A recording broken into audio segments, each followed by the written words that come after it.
Hey Scrappy friends, Renee here with Scrappy Wave Paper Crafts and another episode of Don't Ditch the Scraps. If you're like me, you have a lot of scraps of your designer series paper and you run out of ideas for them. Well, today I am making cards to donate to a specific cause. If you have scrap paper and you're at a loss what to do with it, you could create cards to send to nursing homes.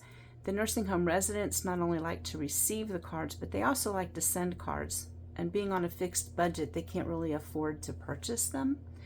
So the nursing homes, veterans centers, or like the Ohio Veterans Home, if you're here in Ohio, but in other states you could look to see what veteran homes you have to donate cards. Specific causes like cancer or hospice, adoption, pet adoption centers. There are lots of places that would be willing to take your cards. It would be a blessing to them. So give that some thought if you have a surplus of cards. In the meantime, I'm going to share with you the supplies I'm using today. You can pick any, since it's your scraps, you just pick any paper and any theme of stamps. But I'm using Hope You Know. I'm going to do the Thinking of You today. The So Sincere, I'm doing, what am I doing with that one? Oh, You're in My Heart and Prayers. And then the Right Words, I'm sending good vibes.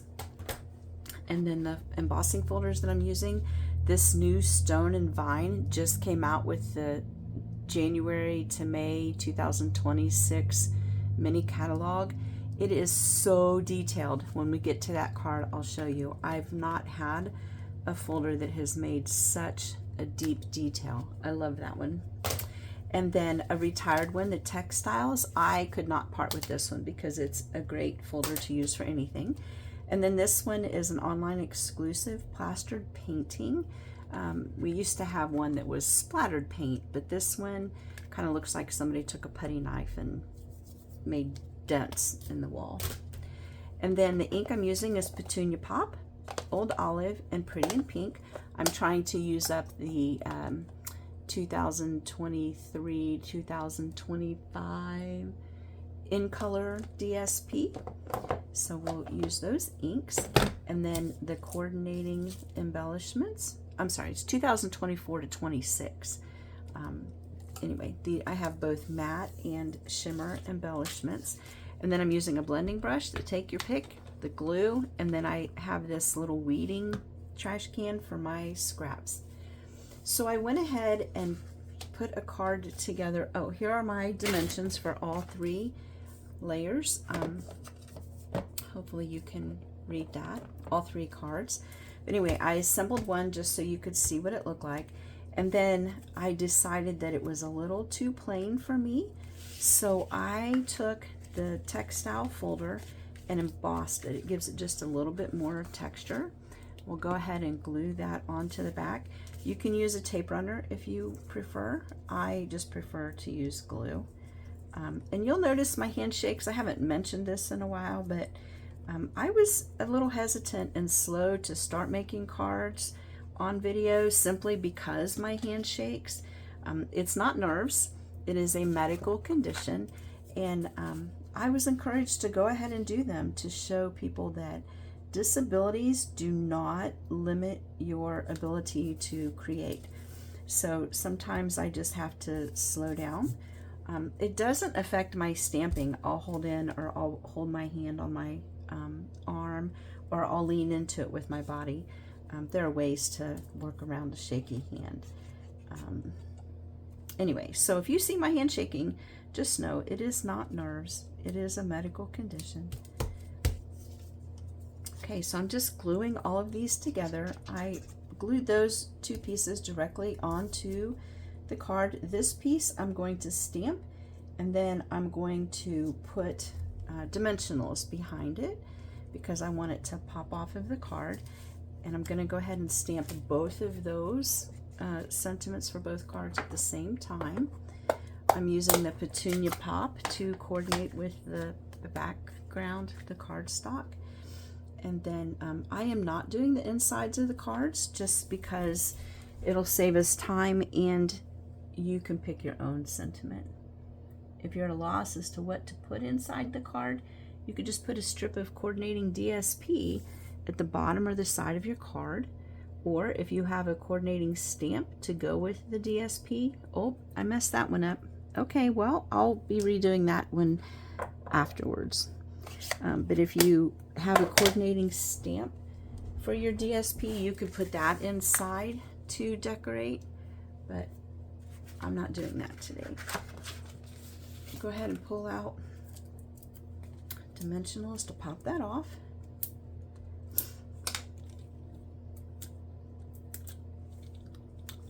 I just love that. It picks up the trash so easy. Those dimensional backs, they get stuck everywhere. Okay, and I'm going to use the shimmer in color just to help add some elements to the paper. Put one there, and then I'll do a small one. I don't know, maybe there. All right, first card is finished. Like I said, see, sometimes that happens, and that's why I normally do not glue before stamping. I broke my own cardinal rule and I glued it first. So there's a lesson for you. Do not glue before you stamp. But I think I did. I know I did. Anyway, on to the second card.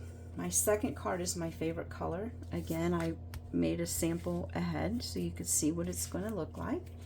And I absolutely love this vine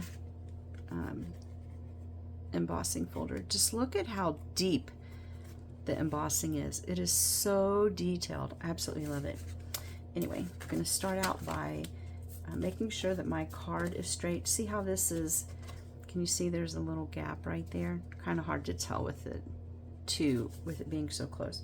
Anyway, if that bothers you, just line your ends up together, put your finger on it, and then push down, and it will level it back out. It'll make the ends even. If you don't want to do that, then just flip it over so that the uneven part is in the back of the card.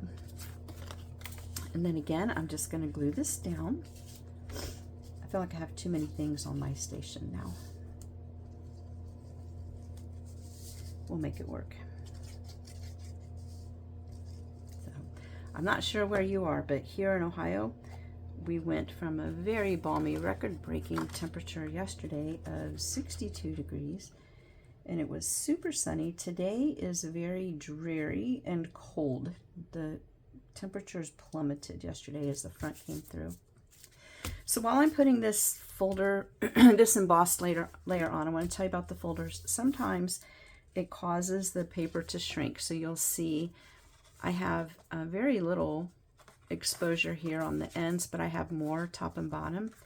If that bothers you, cut your paper a little bit larger than what you want the finished size to be, run it through the folder, and then trim it back down, and it will it'll be the exact size, but it doesn't bother me that much. Just a little tip in case it does bother you. We'll continue gluing on our layers. This paper was from a Celebration pack. Absolutely beautiful paper. I think I have 3 packs of it left. I just keep using it. But these were scraps, so I wanted to get them out of the way. Another thing you can do with your scraps is if you find someone who likes to make cards, but they don't have the budget, you can take reasonable scraps, like 2 to 3 inches at least. You could take those bag similar ones together, and they would be more than happy to take them. You could also be generous and add card bases. It depends on who I'm giving them to. There we go. I had a stuck piece of glue there.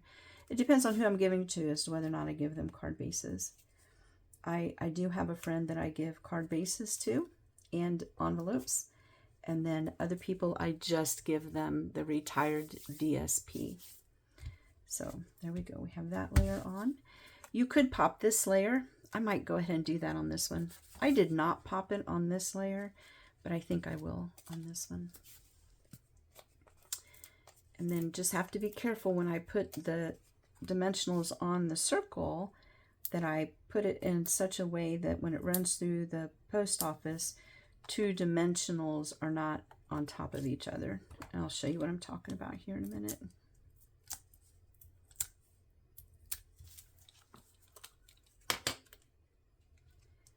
And then center that. Just kind of pops it up. You could cut a layer of cardstock, like an 1/8 of an inch larger, and put that on to make the front layer pop a little more. I did not think about doing that ahead of time, but now that it's put together, I think it would pop more. I'm going to stand up here to do my sentiment.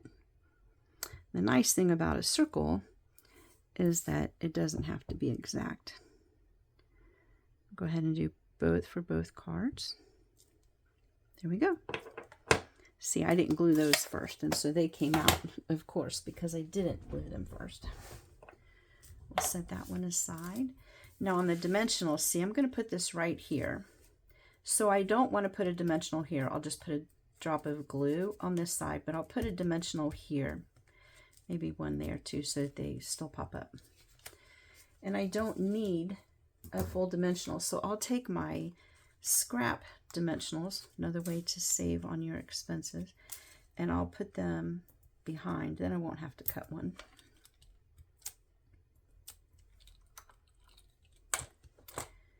Put my glue. I dropped some on my table there. And then just set that down, see there? And then when it goes through the post office, you will not exceed that 1/4 inch thickness. All right, there's that one. And I'm not going to put embellishments on this one. You could pull out some old olive to put on there, or blackberry bliss. That's a really pretty color. Gorgeous grape, something dark to pop that out. But I'm going to leave it just the way it is. And then our third and final card is Pretty in Pink. It was another one of our in colors. I used the painted, plastered painting on the back. Kind of pulls in the splotched paint look there. Oh, to back up a minute, I had my blending brush on this one. I felt like it sort of blended in. So let me back up here and show you what I wanted to do with that to help it pop out some more.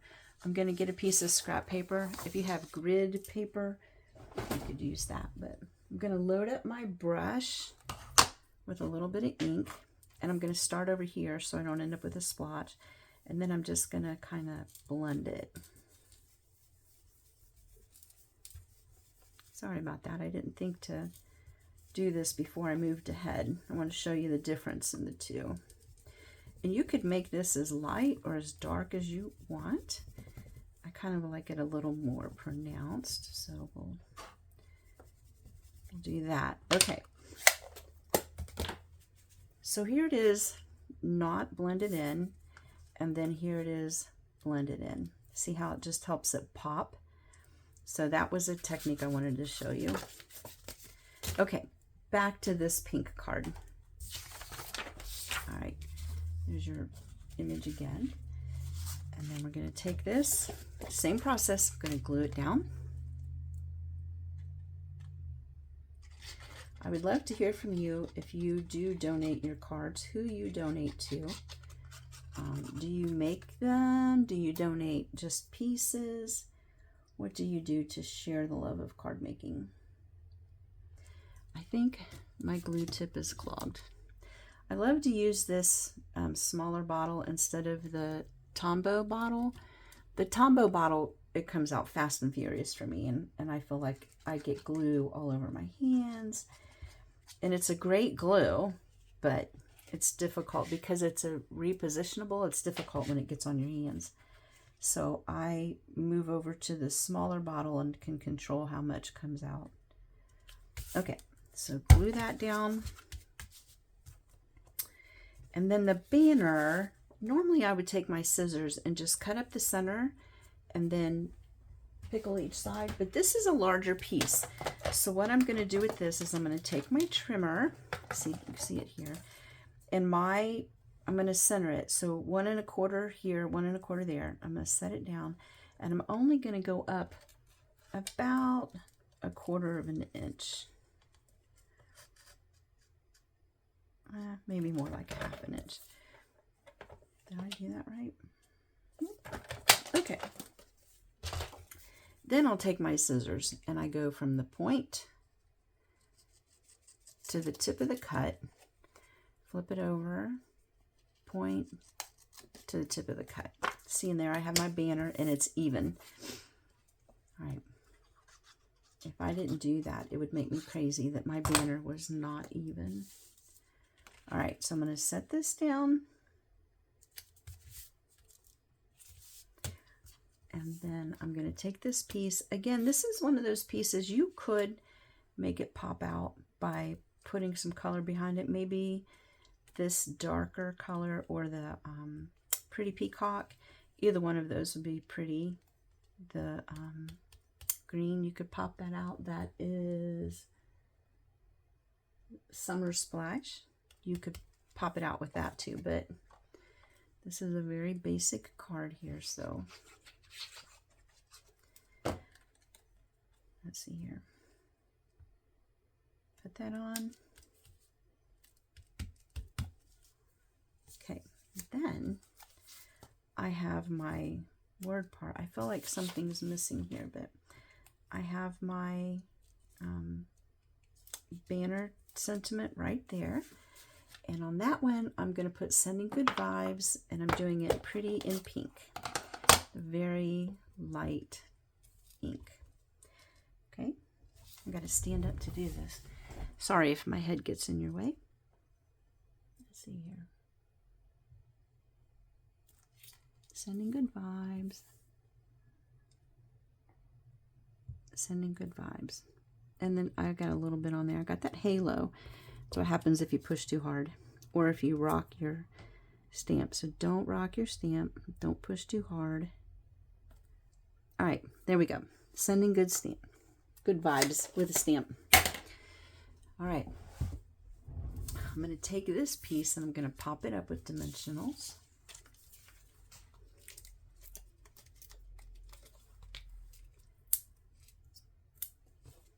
I should stand my glue up so it doesn't leak again. I'm going to set this on here. And then I'm going to decorate with shimmer gems. I'm not sure where I'm going to put them yet, but we'll see. I'll put one there. I might do more than 3 on here. I might do something like 5. Make it pop. Do I want them all to be pink? Let's see what happens if I do some of the green.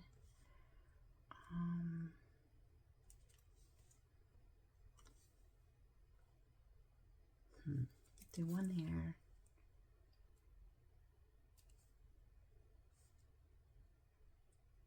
I don't know. Oh, this is the hardest part, deciding there. And then one more. You want them to kind of be in triangles, so have a triangle there, and then I have a triangle going on there, and the larger triangle there. Maybe I'll just put it here. And normally you do odds, but I have a set of 3 and a set of 3, so I think we are good. And there you go. There's the third card. Quick and easy, inexpensive ways to use up your scraps. I hope that you enjoyed this video. Stay tuned for more ways to use up your scraps. And if you would, please follow me on Facebook, Scrappy Ray Paper Crafts, and subscribe to my YouTube channel. Thank you. Have a great day.